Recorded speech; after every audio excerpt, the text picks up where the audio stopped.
Infrastructure Week. Every week is Infrastructure Week because America is crumbling. And a gas pipeline was attacked by ransomware, and fear of a shortage caused a shortage. What's insane is that they paid the fucking hackers $5 million in Bitcoin or some shit. You're not supposed to negotiate with terrorists. This is our infrastructure. We need some perspective on this from someone who knows something about this. I'm going to get an expert in here. Am I an expert in infrastructure because I'm a man?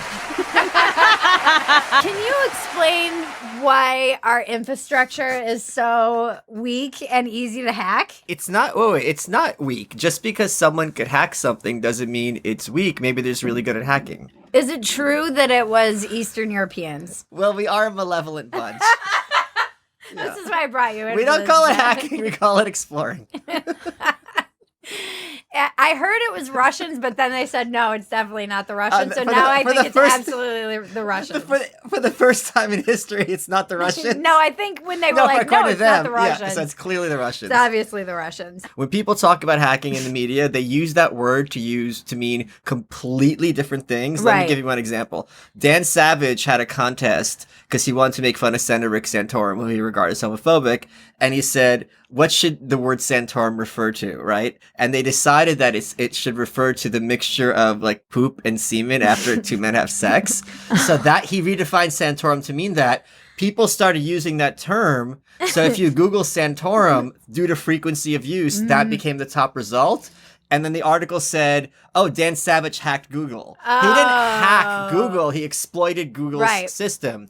So another example of hacking is during the WikiLeaks stuff, like someone on the Clinton team was like sent an email that says, hey, do you want bigger boners? And he's like, okay. And that's called phishing, right? And when he clicked on that, they got all his data. But even that's not hacking like you're thinking the movies with someone sitting there. So I don't know the process here, but the word is used. They're being very tight-lipped about it. Yeah. And I also would say if they're paying them and admitting publicly to paying them, something's not adding up, because I can see them paying them and saying, here's the deal, we'll pay you, but publicly we'll say we caught you. Right. And they're like, fine, give us the money, I don't care. Yeah. So it's interesting. Weird. Yeah, something's not adding up. No, it was weird. Just like the last election. Just like...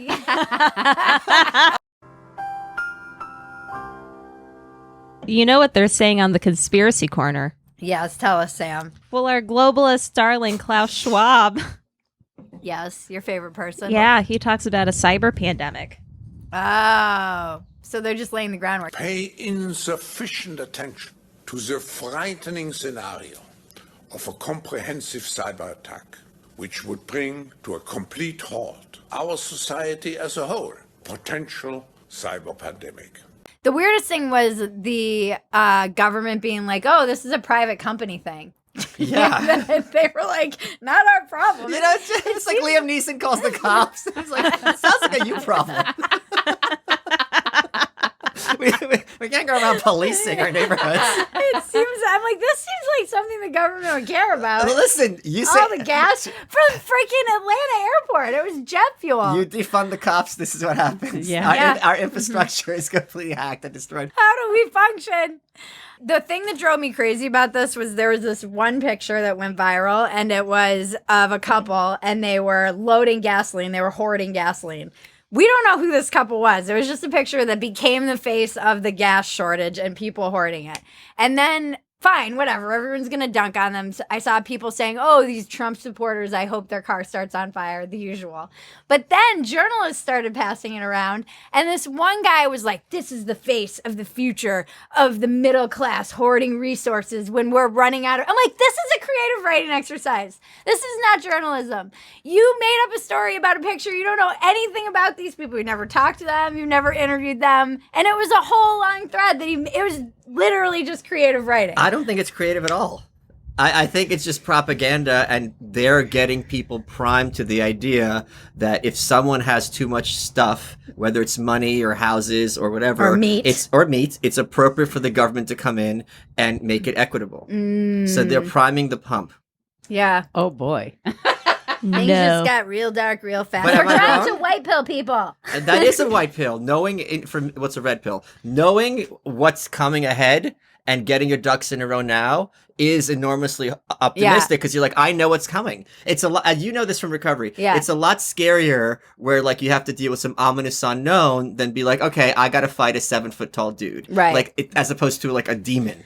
I just hate how we're also being conditioned to dehumanize other people. I Like those disagree. people are the scum. They are the scum. the They're people scum. hoarding. No, not the people hoarding, but there's That's plenty of what people who they're are trying- scum. They're just dehumanizing it's not dehumanizing if you're not human to begin with, right? That's just identifying. That's transhumanism. You're getting the robot microchip part wrong.